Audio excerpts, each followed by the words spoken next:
එවැනි ජීවිතේ පොඩි කාලයයි.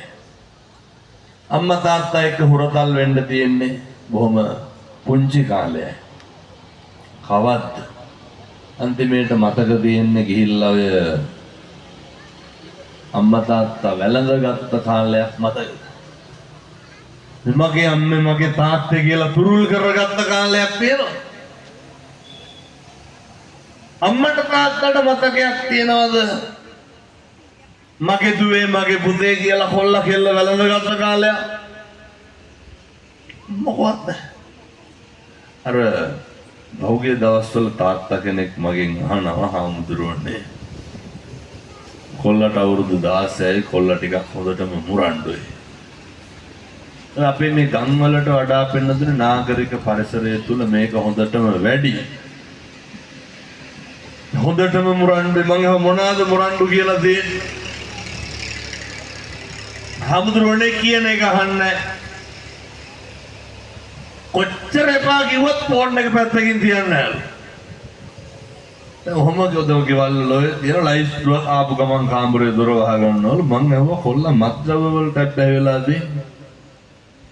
නෑ එහෙමනම් නෑ හාමුදුරුවනේ අපේ මං කියපු විදිහටම කියන්න. එහෙම ගැලපෙන්නේ නැති හින්දා ඒ විදිහට කියන්නේ නෑ. ඒ අපේ නෝනා මේ හැම වෙලේම කටින් ඒක ගැටලුවක් නෑ කිව්වා. අම්මගේ වැඩේ මොකද්ද? කොල්ලයි කටින් එක. මම ඇහුවා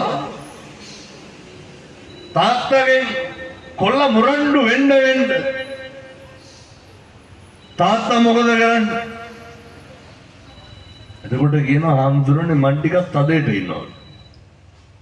මහා ගොන් කතාවක් තියෙනවා ගෙවල් වල මෝඩකම් දෙවුවා. අර කවුරු හරි ටිකක් තදට ඉන්නවලු නැත්තම් කියන එක අහන්න යනවා. දෙන්න බෙදාගන්න අර හොඳට ඉන්නවලු මං තදට ඉන්නවලු. කවද වෙනකන් දරුවොත් එක තදට ඉන්න හොඳට ඉන්න.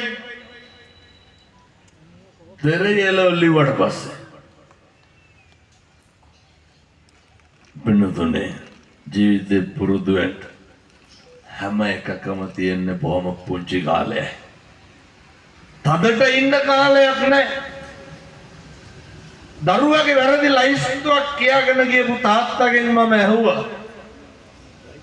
අර මේ පැති වල බොන්න නැති හින්දා මේ ප්‍රශ්න මේ පැති වලට අදාළ නැහැ. මං කියන්නේ බොන්න පැති වලට තමයි මේක වළංගු වෙන්නේ. ඒ හින්දා කට්ටිය වැඩි ඇඟට ගන්න එපා. මං ඇහුවා කවත්තන් තිමෙට කොල්ලගේ ඔළුව අත ගෑනේ